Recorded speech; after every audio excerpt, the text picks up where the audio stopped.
அடுத்து பாடல்கள் எடுத்துக்கிட்டிங்கன்னா அத்தனை பாடல்களும் விட்டு சார் இந்த படத்தில். அப்படி கமர்ஷியலான ஒரு படத்தை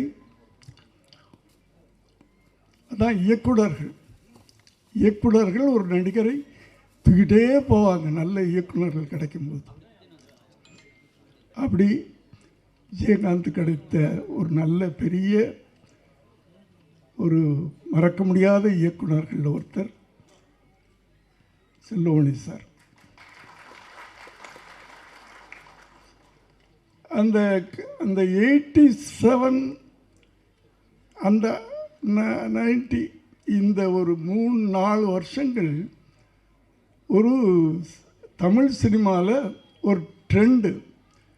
டிஎஃப்டி டைரக்டர்ஸ்லாம் உள்ளே வந்தாங்க, பயங்கரமான சக்ஸஸ்லாம் கொடுத்தாங்க.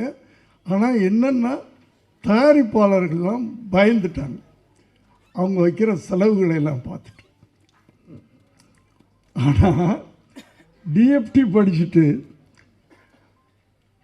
தயாரிப்பாளருக்கு ஒரு நல்ல லாபத்தை கொடுத்த இயக்குனர் அப்படின்னு நம்ம சொல்லணும்னா, ஏன்னா மற்றவங்களாம் இட்டு கொடுத்தாங்க, நான் இல்லைன்னு சொல்ல.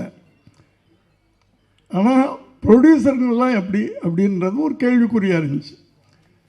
அப்போது இந்த டிஎஃப்டி டைரக்டர் மேலேயே ஒரு பயம் வர ஆரம்பிச்சிருச்சு ப்ரொடியூசர்ஸ்க்கெலாம்.